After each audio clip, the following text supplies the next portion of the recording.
morning. We are going to talk about design sprints today, and we're going to give an example of how this can be done in the government. So, just curious, who here has heard of design sprints? Okay, awesome. So that's a great place. Anyone ever done one? Oh, okay, perfect. Anyone ever facilitated one? No. Okay, cool. So what we're going to do is just kind of explain what it is, and then we'll jump into an example of how we did this a couple months ago with Energy Star. So quick, who we are. I'm going to just introduce myself, and then we will introduce Denise in a few minutes when we talk about the example. My name is Beth Watson. I'm a strategist at Forum One. But I come from a Wild West background working with startups and innovation projects, honestly, like in Silicon Valley and Vancouver during like the Uber craze. So I come from a design thinking background. I did all the IDEO trainings. I've just been a student of this work for a long time. But when I was introduced to design sprints back in like 2015, 2016, my eyes were opened. Wow, we can move so fast if we just are structured and organized in a really different way. So I became very obsessed with new ways of working, and the design sprint is just a great example of that. And I'm excited to be able to share that with you today. And then we'll introduce Denise in a few minutes. So I think many of you maybe have heard of Forum One. I feel like I've seen you at other sessions. Forum One is a full-service design agency. Design, development, and we do some strategy facilitation work. But we've been doing this for a long time, and it's been fun to try to figure out how to use the techniques around ways of working with organizations like government agencies, which are so bureaucratic and very slow moving. So I'm excited to share that with you. Here's a list of some of our clients, obviously large organizations. So what we're going to do today is talk a little bit about what is a design sprint, how it works, and it is a well-oiled machine, and we're going to talk a little bit about how this was done with Energy Star, which is an agency connected with EPA, and then when you might want to consider running a design sprint, and then of course just have some time for questions. Okay, so what is a design sprint? A lot of times people are like, oh, I do sprints all the time, and they're thinking in the context of Agile, right? So we might have sprints or development sprints.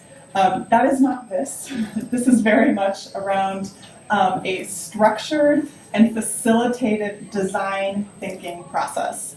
It helps teams unite, come together with information, and move quickly. So a great example of this is like if you're trying to build a digital tool and you're you're in the whole design process or discovery process, something like a design sprint is going to take that and like condense it into 5 days. So it is a 5-day process to basically go through discovery, design, prototyping, and testing of like your best ideas. So just a quick reminder, this is coming out of design thinking. This is not a replacement for design thinking. It is a tool in your tool belt of design thinking. So, with design thinking, it's been around since the 1980s. I recently was starting to do some research on this.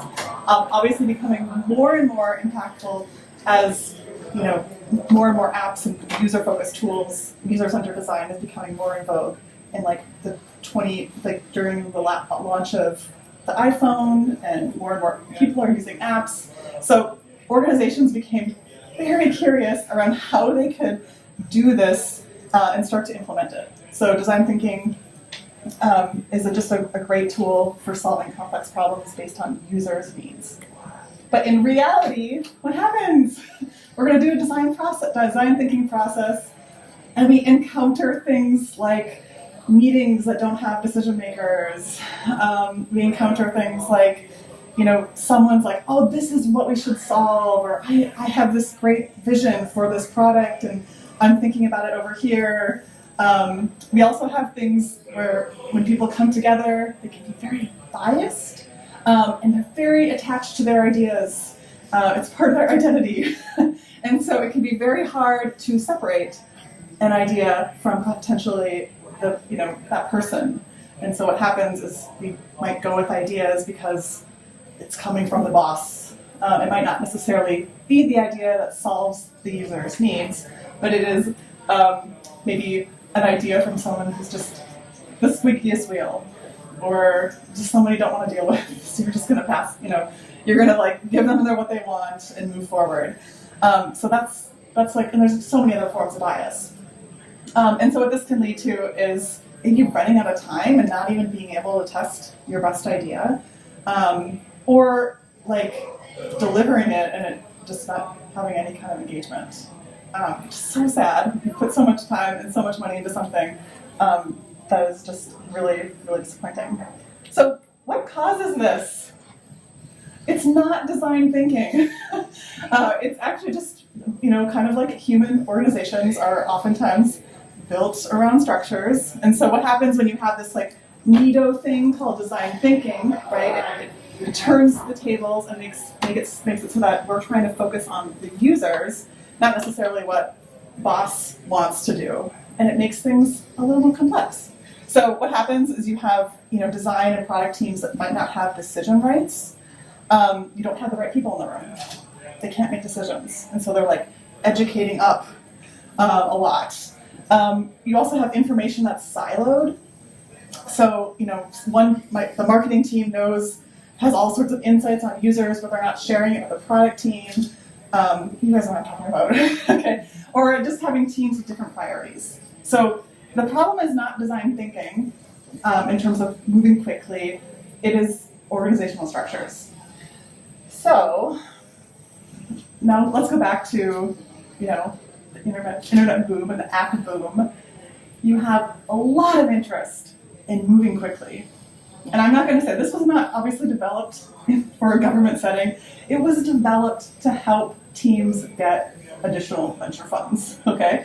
The design sprint came from that era of oh my gosh, we have 6 months of funding before we all lose our jobs. We need to just show some sort of results so we can get our Series A, or so we can get our Series B. So in that kind of culture, in that environment, spawned this really intense interest to work through these organizational issues. And ideally move as quickly as possible to actually getting something that's real user feedback. So that's the design sprint was born. Anyone have this book? Okay, it's great. Although everything's very online now, so you don't even have to go buy it, but I highly recommend it. So in 2015, Google Ventures came out with this process, and it was a recipe for moving through to the design thinking process and literally testing your best ideas in 5 days. So I've done this process many, many times. I used to work for an organization, and we were doing it around service design. I've done it with web projects, and more recently with larger organizations. That's why I'm here. I love it. Okay, so what do? They took that beautiful design thinking process and literally crushed it in 5 days. I know that doesn't sound sexy, especially for my design thinking friends. You might be that is not the way it's done. And I'm going to explain to you how to do it, and kind of go into a little bit more of it. So we have a couple things that make this possible. The first thing is that you have teams that are aligned around the same challenge. That's actually essential. You can't do a design sprint if someone's oh, I'm building an app for a rideshare, and someone's oh no, I'm building a nursing timer or something like that. You can't do that. That's not going to work. You have to be here's a problem. We are rooted and grounded in our audiences. We've done some exploratory discovery activities and have a sense of what their needs are. So you have to have a really good sense of your problem. You also have to have focused time. Okay. You have to have facilitation. You cannot have a bunch of meetings. And yes, I'm going to go through that. So the first thing is you see in this little picture here, kind of like what the normal organization looks like, right? You have to the design sprint is basically like camp from that. We pull out people, a cross-functional team of people who are kind of down with it and might bring some good energy, okay, and have some good ideas. Ideally, people who are grounded in your audience from kind of like various parts of your organization, and who have some sort of connection to the audience. But this is like your like high functional, cross-functional team. Ideally 6 to 9 people. Within this team structure, okay, we are out of normal world. We are at camp, okay? We are going to share information. Everyone is going to be responsible. So full responsibility for solving the problem. It's not like the project managers or whatever. It's like we are a team. And then you have to all be pretty much aligned on the sprint mission rather than, oh, here's my department. Like this thing in my department above all. So, and then the last thing is that team has to have decision-making rights. Every design sprint has a decider. We'll meet one in a second. So somebody who has been either granted authority or just like has that authority to make decisions for that particular mission. The next thing is that you have to remove all context switching. So I grabbed an example of my calendar last week, and I was like, okay, so normally you might have like, okay, one meeting to talk about a product. In this case, it was a product for a client. Okay, so that's 1 hour I have, and I'm like gonna go to the next thing. And everyone else probably does the same thing. Instead, you have to set time aside. So we are gonna focus on this and only this for 1 week. No like sneaking off to other meetings, or stay focused, stay in it. And then the last thing is that you need facilitation, not just meetings. Like if you have all this time, you can't just be like, okay, let's talk. What are we gonna do?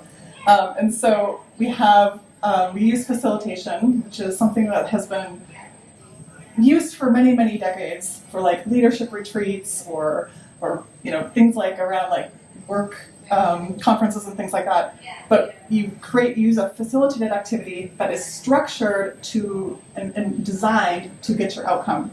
So what that looks like are time-bound activities. We are going to make a map. It is going to take us 1 hour. Here's our audience. Here's our goal. So the person who's facilitating is making sure that those things are aligned and they happen. We're going to have tangible discussions. We are all going to be talking about the same thing at the same time. And we're going to use visual cues like sticky notes to make sure that we are aligned on what we're talking about. And if something is brought up that is not aligned with what we're talking about, we're going to like place it over here. So we have a place for that. It happens. It always happens. But as much as possible, the facilitator's role is to make sure we're talking about the same thing at the same time. Another thing is that everyone has a voice. So in our little camp, it's a flat board. As much as possible, we try to remove like normal hierarchy and just like you participate. Your ideas are valid. And some of the most rewarding things I love about facilitating design sprints is seeing like junior members just create the most amazing solutions. And of course, no one knows, it's anonymous. And then like that would never have happened, right? Like honestly, they're probably the closest to the user. And so it's very much a flat org. And we make sure that we take turns talking, and it's like all time bound. So it's like, okay, 2 minutes, done. 2 minutes, done. And that's how we work. And then we also just try to limit open conversations as much as possible. We also try to limit what I'm doing now. We don't present. Like, that's really boring. So it's very collaborative. It's meant to be a work time. Did you say anonymous?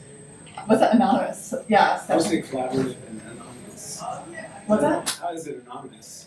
Oh, sorry. It's like when you sketch a solution, no one knows it's yours. So we try to separate ideas and like sketches, and I'll show you what that looks like, from the person. So it's not like a lobbying campaign.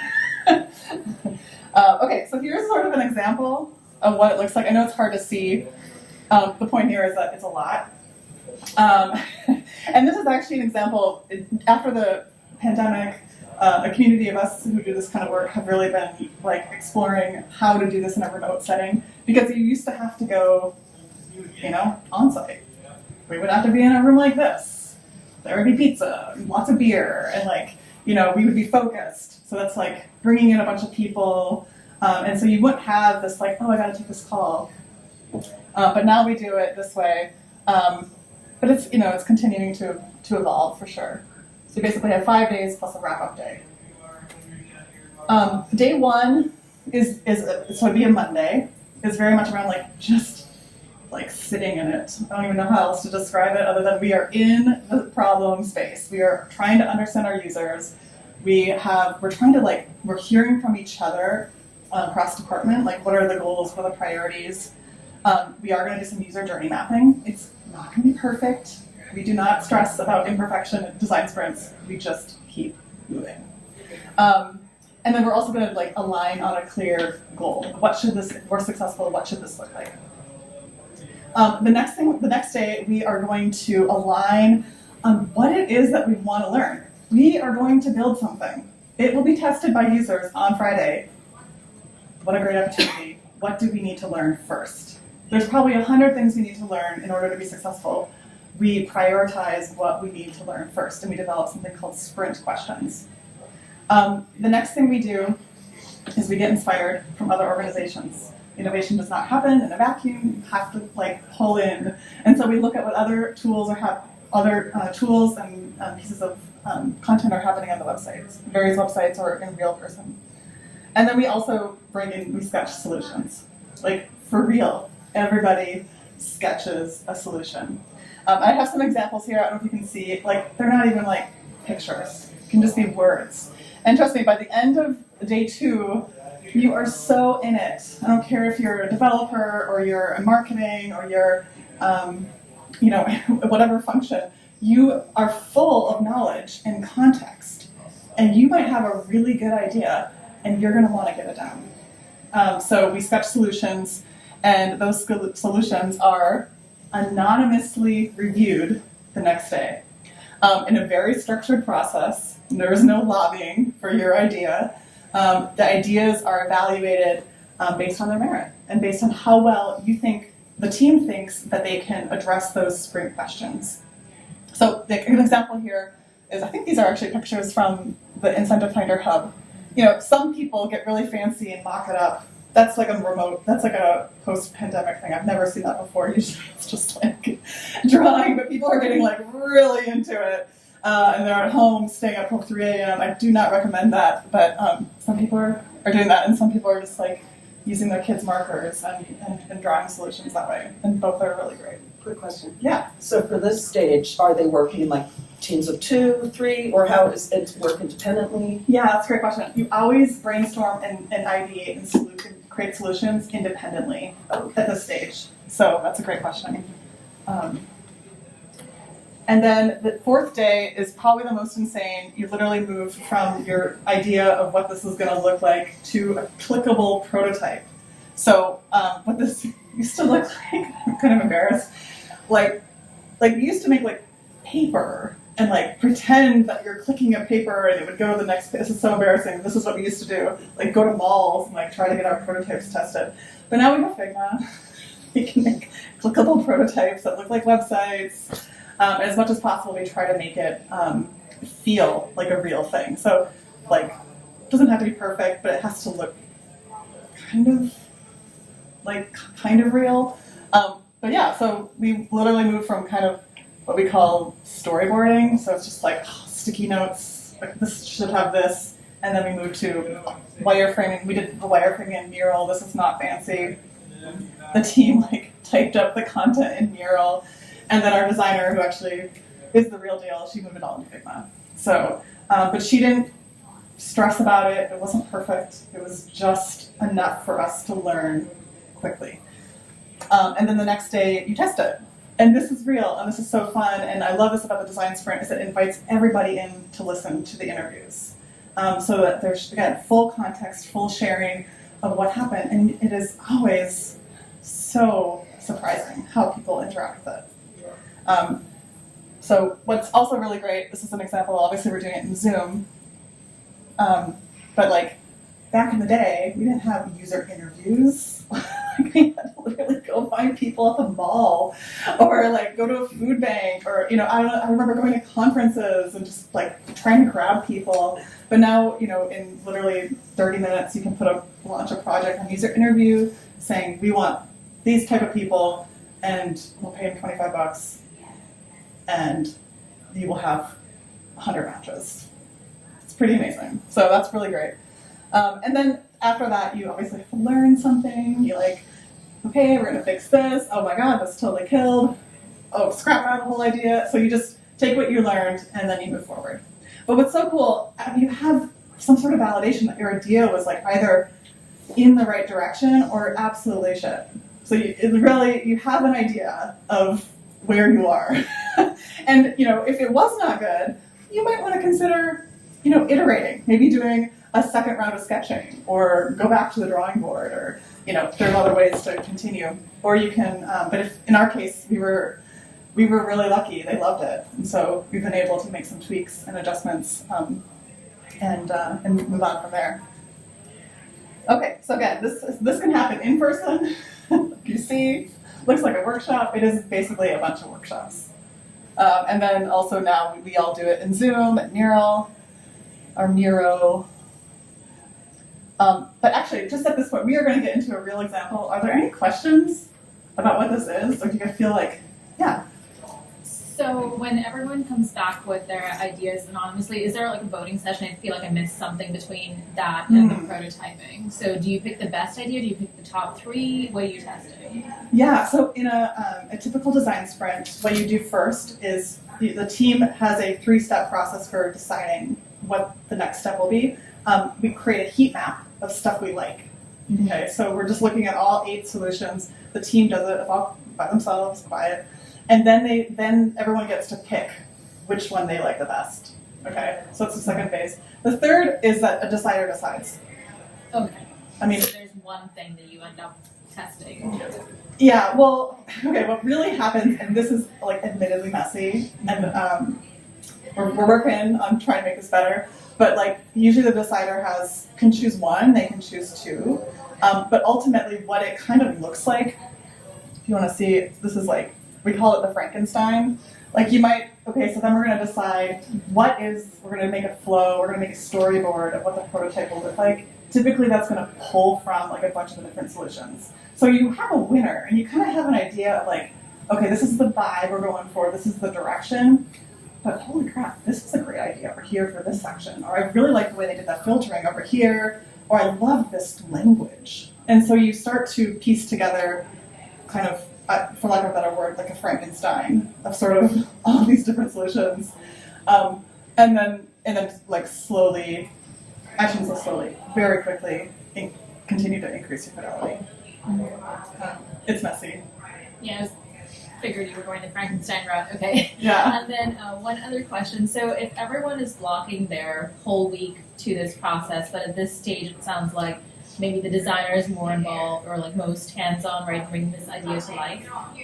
Are the other people still supporting in some way, or what's everyone else doing as these things pan out? That is such a great question. So we're consultancy. Like we've definitely tried to do this where we're like, okay, we'll take over from here, and it's not fun, and you're just kind of back to where you were, and you're still you try as much as possible to like remove decision making from the people who are prototyping, but it's just you're like trying to do something quickly. So ideally, again, in a perfect world, people would have cleared their calendar, and you basically project managed that whole day. You're like, you team are going to do that content. Okay, I need you guys to write that. I need you guys to figure out the taxonomy here. I need you to can you go screenshot Google and dock it up or something? Like you just project manage that whole day as best as possible. Gotcha. And this is, I think, exactly where what you were saying about the organizational thinking, like that's where my question is coming from, Yeah. right? Like people are still in their roles, but they're not. You just reassigned everybody to various things. Got it. Yeah, but we always try to have a designer, obviously, who can actually has some skills. So Sure. I mean, you can. if you have that person on your team, that's great. If not, as much as, especially, but what we've tried to do is sort of fill in where there might be holes, but you need a designer. And Yeah, go does ahead. anyone else have questions? Okay, one other question. On day 2, when you're talking about the sprint questions and learning, Yeah. are you setting everyone free to go like do research, just like hit the internet, open books, and gather as much as they can in a time-bound structure? That does exist when we say like we're going to go into the wild. We have time off, like so off screen. We say okay, after lunch, come back. We want to see some examples of what you found.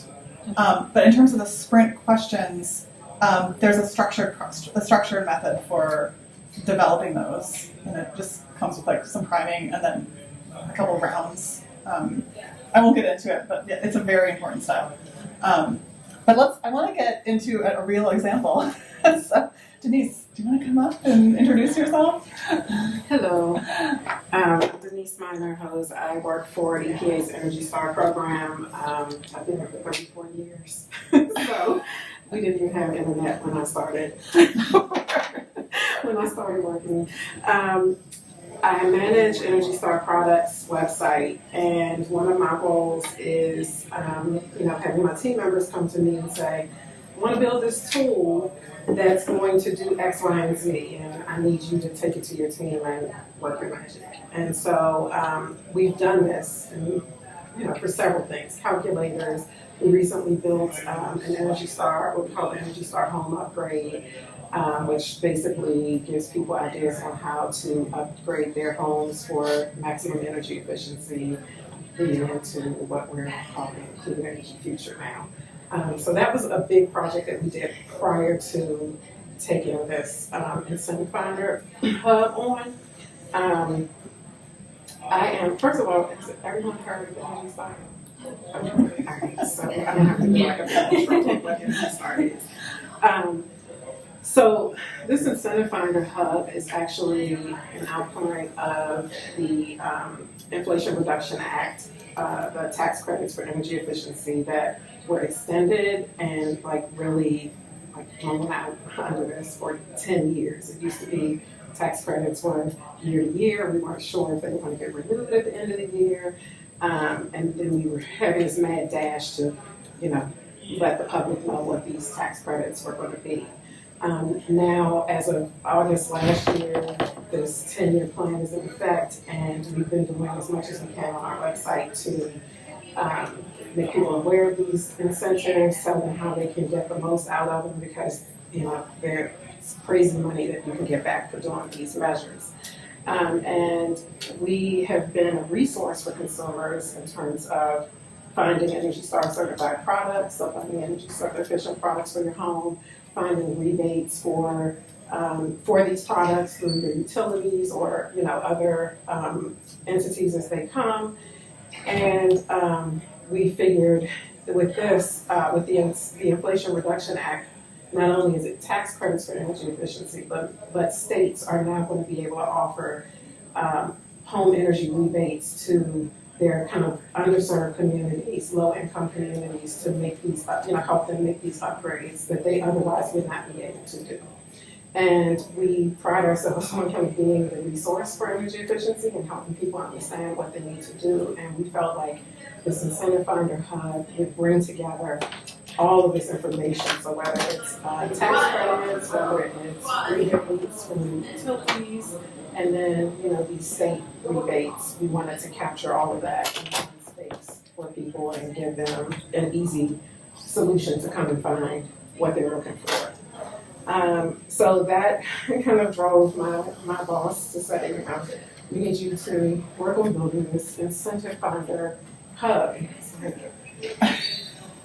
Great, because so why did you choose a sprint? I chose a sprint because, as I mentioned, we did this Energy Star home upgrade, and it's a pretty big site that includes a lot of information that comes from multiple content managers, multiple program managers who have expertise in certain areas.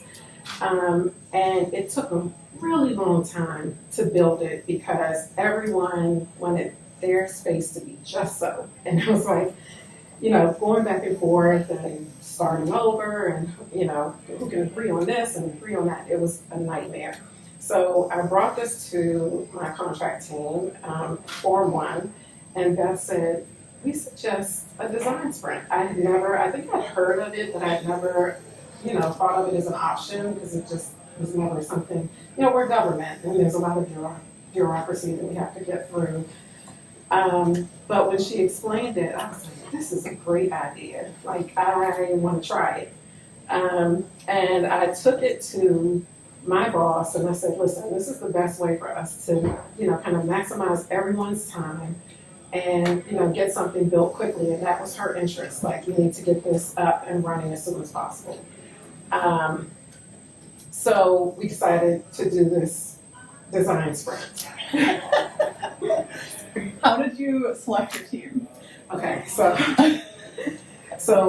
let me just say, how many people did we have? A lot.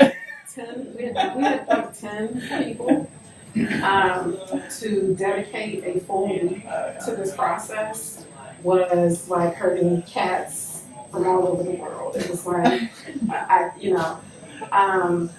went to various stakeholders who have expertise and have very strong opinions about all of the other products that I've built for the website. And I said, listen, you know, this is your chance to, you know, have a lot of like upfront input into how we build this tool. You're very interested in it. You have a lot of opinions, a lot of very strong opinions. Bring that, you know, give me a week and we're going to have something great. And I pulled stakeholders who either work with our utility partners who are in touch with these customers that are low income, people who they serve. So it was really about matchmaking based on the users that would come to this and my coworkers who work with these partners that reach these demographics. Yes. Were they happy to be asked, or? Oh, they were happy to be asked. Yes, they were happy to be asked. They gave me a lot of crap about 5 days. Like, you know, my schedule, blah, blah, blah. I'm like, you know, it's just 5 days, and we're gonna, you know, you had to really sell it, you know. If we had been in person, I would have probably promised them like food, coffee, donuts, you know, whatever. But online, it's, you know, 5 days is a lot. Right. So yeah, that was kind of how we chose that. How did you prepare for the sprint? So we prepared. I think that there was a lot more prep between us. Yeah. At the beginning, like really kind of defining what the project was going to look like, understanding what our challenge was, so that we kind of knew how to dive into it. And so one of the things that we did prior to the sprint happening was to build user personas for the people that we expect will come to this tool. And that was fun for me. Like, you know, we had a good time kind of building that. So that was done outside of, you know, the bigger group prior to the sprint. So we did that. I did a lot of prep. Like I said, I was, you know, plugging the sprint weekly at our meetings, you know, like think about that, bring these ideas, you know, as we're talking about this Incentive Finder Hub in any meeting, I was just telling everyone, bring these ideas to the, you know, to our sprint, making sure that I got dates, I blocked dates on everyone's calendar who had agreed to do this. So, you know, I wasn't leaving it up to them to block the dates, I did it for them. So yeah, there were, you know, lots of work. And then I just want to say one other thing on that, how I prepared for the sprint. Knowing that I was going into the sprint with the role of the designer, I did a lot of work with my boss to make sure that she was well, you know, informed, that she was brought in on the process, that she trusted me to make the decision. So I had to fully understand what her vision was, what her goals were, and make sure that, you know, I'm matching up with those as we, you know, went into this design process. So that would be kind of the number one thing, is if you're reporting to, you know, people above you, just to make sure that they trust you enough to do this role. We also did onboarding for every single member of the team, which was a lot of like learning Mural, learning kind of prepping them. The first day we asked them to give basically like they have 5 minutes to tell us what they think is most important. Yeah. So like preparing them and also just explaining their role. Separately? As much as possible, but I think for this group we did like 2 or 3. We had a big group, so you can do it in small groups. Beth did that. Yeah, I did that, yeah. Yes, yes. And were all the participants federal, state, and local government, or did you also have like representatives from the industry? So all of our participants were federal government. Okay. And they were mostly my agency, but they worked with stakeholders outside of the agency. And then we did, so I will say, you know, one of the key things that I requested was we need you for 5 solid days. Like I want to make sure that everyone is, you know, you're dedicating the time that you said you would. There were people who were like, I'm not going to be able to do 5 days. I can't. So my boss, for example, she's like, I don't want to do 5 days. I trust you to do this. And then we had a stakeholder from the Department of Energy who was really engrossed in the state programs. And I felt like it was really important for us to hear from her. She declined to do the 5 days. So what we did was we used, was it day 1 and day 2 to do kind of what we call expert interviews. Yeah. It's like a part of the And sprint. so we dedicated an hour, hour and a half with my boss to come in and, you know, reiterate what her vision was, what her goals are. And then it allowed the team to ask questions like if they, you know, wanted further information or didn't understand something, to hear it directly from her as opposed to me giving my interpretation of what she was saying. And the same for the DOE stakeholder. We had a day, she came on and she gave us the whole kind of debrief on what's happening with the states and what we needed to consider as we're building this out and considering, you know, bringing in, you know, resources from all of the states in the country. Like, how can we pull this data in and, you know, a lot of that information. Which is also a structured process. So it's really good. I'm gonna ask a question because Yeah. I know I don't. Yeah, How many people from Forum 1 were on there? You and Adrian. And Adrian, that's it? yeah. So I'm the facilitator is not You on were the the team. facilitator. Yeah. So just Adrian then. Well, Adrian was our You designer, were so it was okay. very much like a facilitation.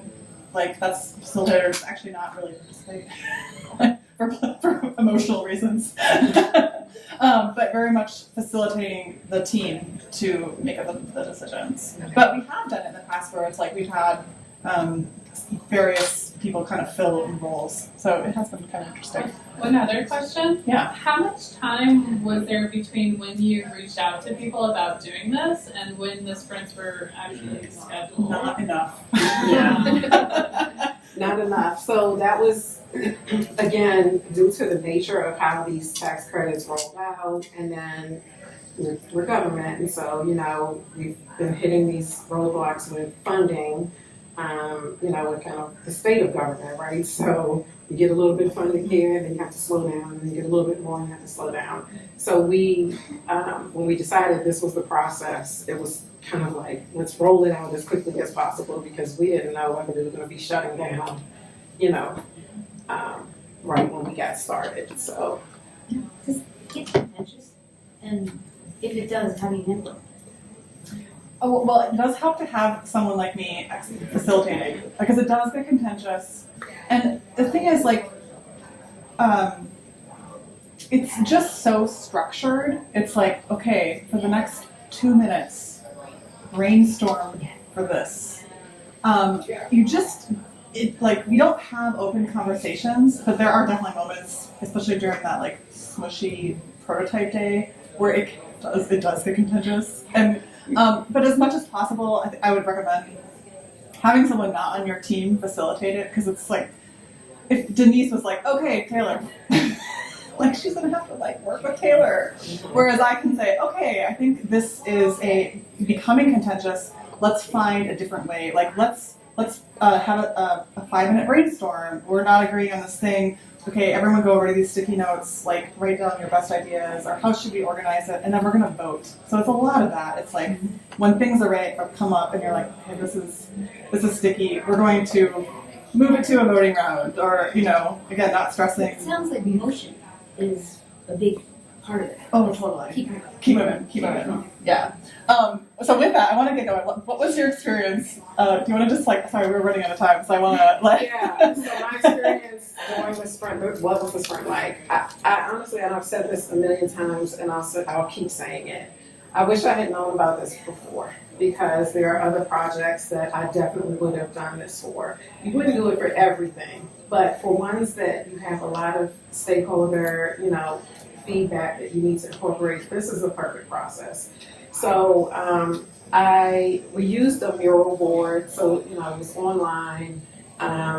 We used a mural board to keep everything in front of us, and I think that helped. People knew kind of how to navigate the board, and there was a section on the board, as Beth said, where if something came up that really wasn't part of the process, but they wanted to keep it from, we put it in, we called it the charging lot. Yeah.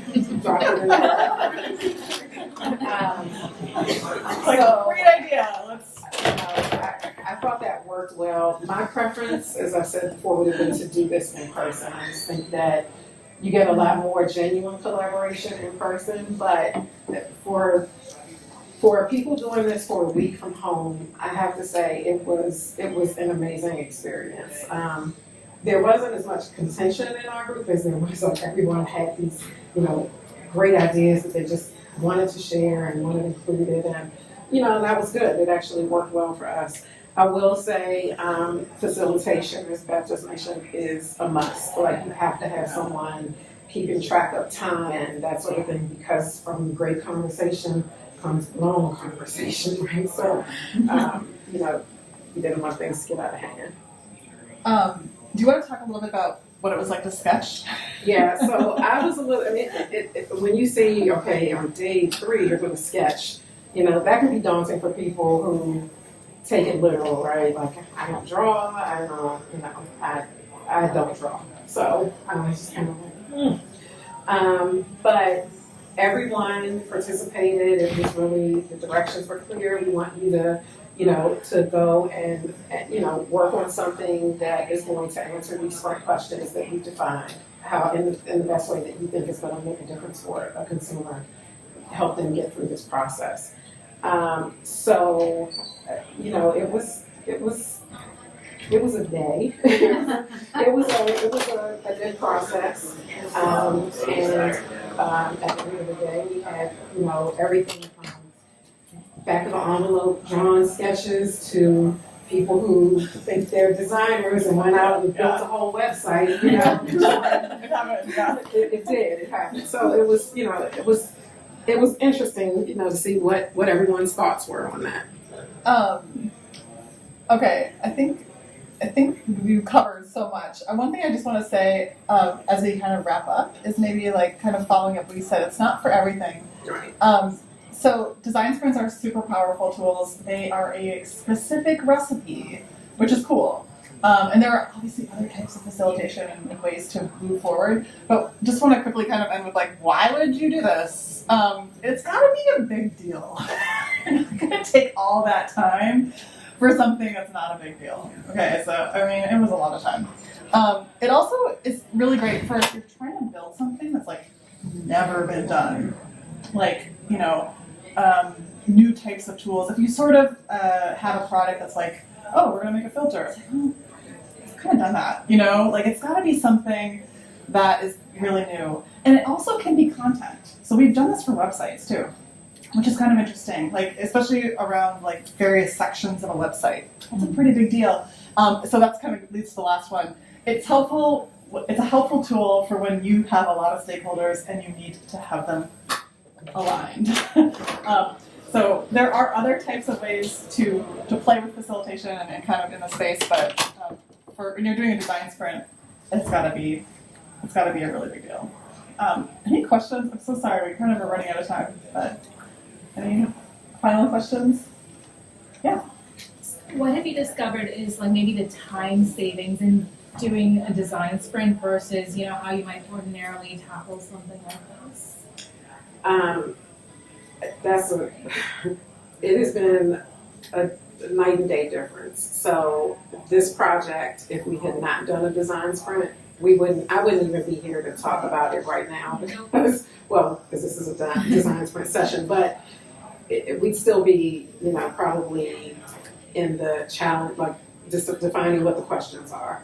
I think that kind of forcing people to sit with a challenge and say you have 5 days to come up with your best solution puts you in a perfect space to not waste everyone's time with setting up multiple meetings where this person can make it and that person can't, and you're still not coming out with a full, decision.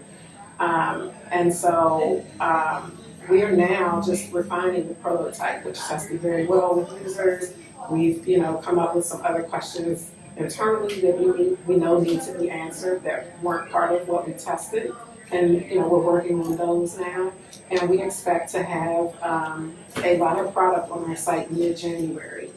So that, we just did the sprint in September, so you're talking 3 months. And so 3 versus 6, the project that I did before took almost 7 months to complete because we literally had to start over.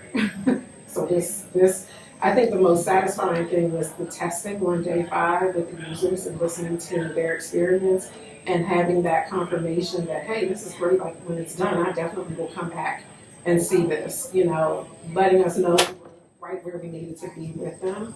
So, that was life-changing.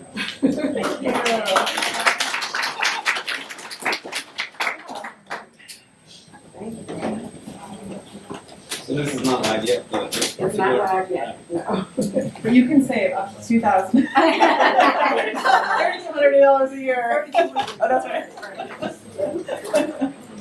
Okay.